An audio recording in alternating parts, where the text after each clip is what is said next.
Okay, welcome to Seething Hate, second part of this Persona Let's Play series. Like the title said, this is more intro crap, so nothing that interesting is going to happen.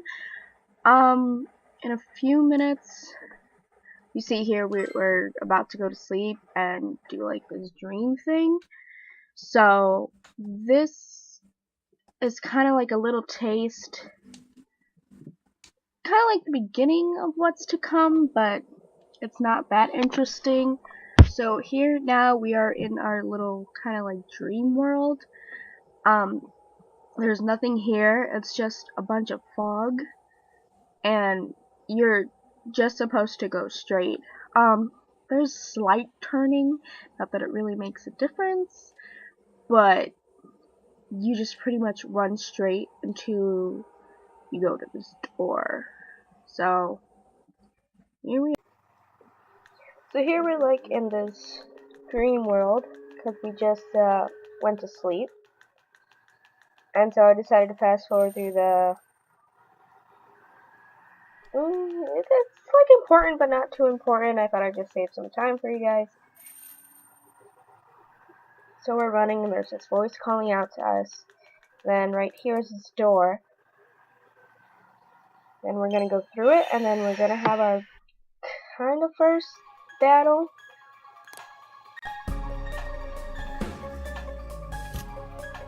So you can see how the game kind of works on turn-based style. Then here, you don't see it clearly, but we just used our persona. And that's what the blue light is. That's how we call our persona, but because we're not completely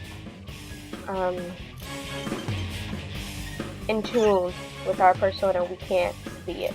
Because it has like a manifestation, like an actual way that it looks.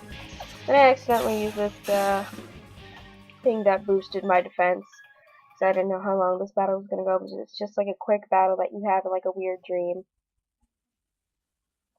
Breakfast ready! So we're done with our dream, and we gotta get up for the school.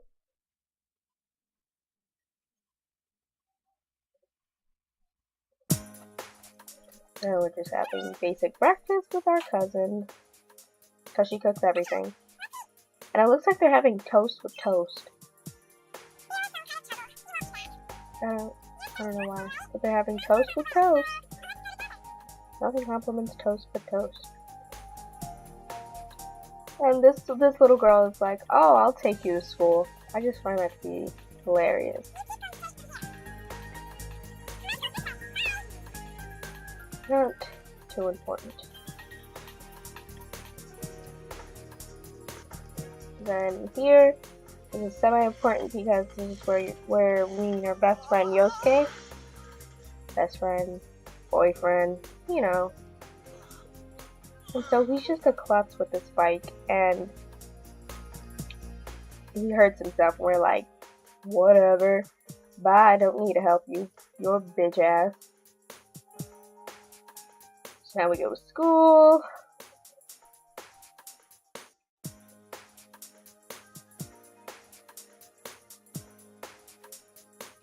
This part is just like, talk about our homeroom teacher, Moroka. Everybody calls him King Moron because he's literally the biggest fucking sack of trash ever. He's such a weird asshole. And this whole entire section right here is pretty much those awkward introductions that kids have to do at Japanese school. So they force you to be introduced to your class.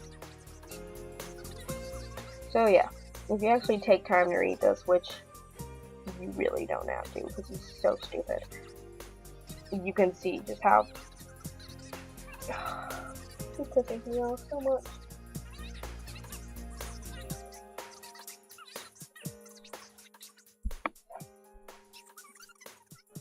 Yeah, this part really isn't that important.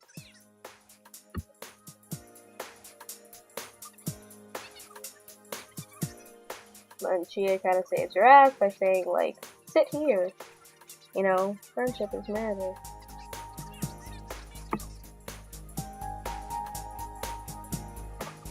And then this is kind of more unimportant stuff.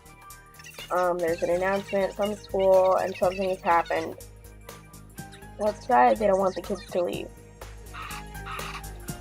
And so suddenly there's sirens, but nobody can tell what's going on because of the fog. So everybody's like, oh my god, you know, why is the police everywhere? Because, you know, when people hear sirens, we're really fucking nosy and we're like, who got shot, who got killed, who got arrested, what's happening? So the announcer lady was staying at Yukiko's family's, this is Yukiko, black-haired girl. Her family owns an inn, and the announcer lady that was having an affair was staying at her family's inn, so that's what that kid asked her about.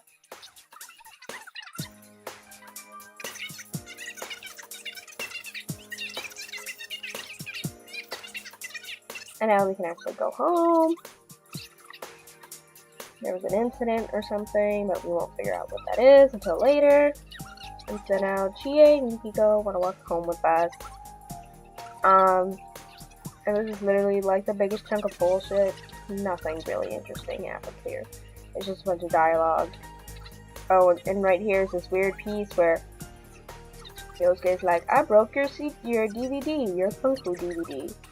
And Chie is like, I'm gonna break your nuts. And she kicks him in the balls. Because that's just how Chie is.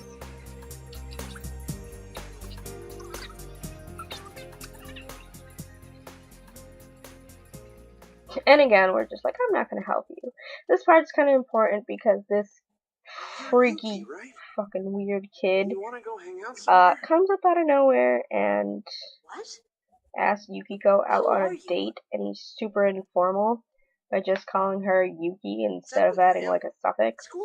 And then these pricks behind us are like, oh, he's trying to make a move on Yukiko, and he's stupid because she's with her friend. And blah blah blah. And they call it the Amagi challenge because she doesn't want to date anyone, as if she has to give any of these douchebags the time of day. Like, seriously, quit it. Stop being salty because she doesn't want to. I'm not going. Anyway, so he gets pissed off because Yukiko denies him. We'll see later on how this impacts him, how this impacts the rest of the game, and actually part of the murder mystery. So, as stupid as that may seem, it kind of plays a role later on, this little encounter. And Yukiko doesn't get that he was asking her out, but it was weird anyway. Who wants to fucking go out with a random stranger? Anyway. Turned down another lovelorn fool, huh? Man, you're cruel. You got me the same way last year. I don't recall Yosuke's just a thirsty bitch. Oh, you serious? So then you want to hang out sometime? I'd rather not. That'll teach me to get my hopes up. Anyways, you two better not pick on the transfer student too much. We're just curious is all. I'm sorry for dragging you into this. Come on, let's go. Everybody is staring. Yeah, we're gonna kind of fast forward through this part too, because this chunk is, I think, literally so unimportant. Pretty much you and Yukiko and Chie are all walking along. They're trying to like grill you about, oh, how was your life before you came to this boring city? This boring city sucks. Yukiko's never had a boyfriend. Do you think she's cute? You know, standard shit.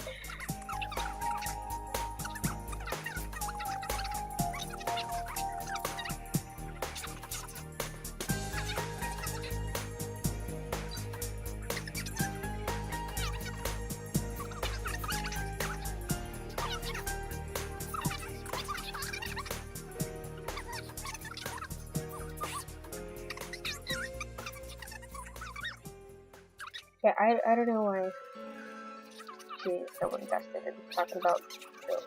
Well, I kind of know why. Anyway, here we kind of came to the scene of the crime, and spectators are gathering, and they're like, oh, something happened, and there was something on the antenna of a roof, And then Dojima was like, you weren't supposed to be here. Yeah.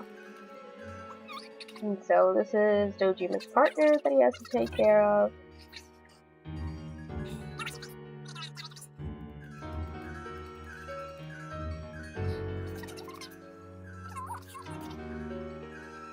Yeah, so pretty much body was hanging from the antenna, and the police just took it down by the time we got there.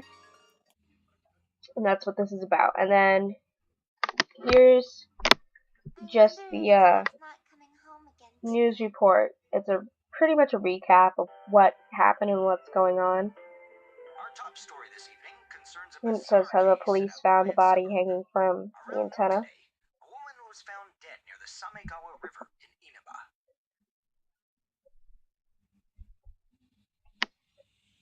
The deceased has been identified as Miss Mayumi Yamano. And so we find out it's the 27-year-old announcer announcer at the lady. local She's television dead station. now.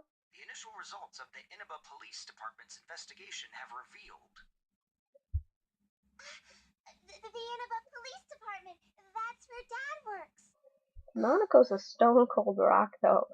She's like, oh, I don't give a shit about this bitch dying. Oh, look, Dad's on TV. That's his job, so this stuff happens. It's funny. the body was found hanging from a large television antenna atop a local resident's roof. Authorities are uncertain as to why the body was in such a state. Nobody knows why she was hanging With the upside cause of down, death but she also was. uncertain, police continue to investigate whether the death is an accident or a homicide. An accident. Thick fog Hanging covered upside the down on area an has antenna slowed was an their accident. progress, and plans to fully canvass the area are delayed until tomorrow.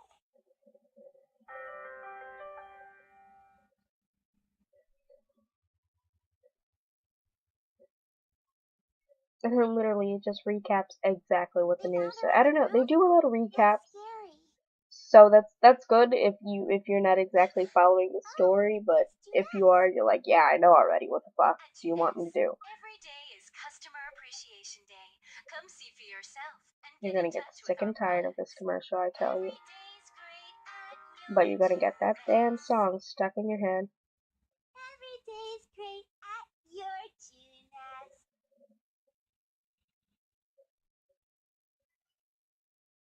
I just kind of went with it.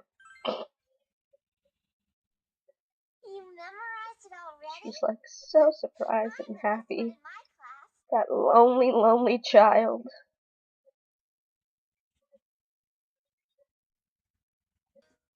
Alright, time to wrap up, and we can actually save after this long ass day of unimportant conversations. But, yeah, it'll get interesting soon, I promise. But, thanks for watching.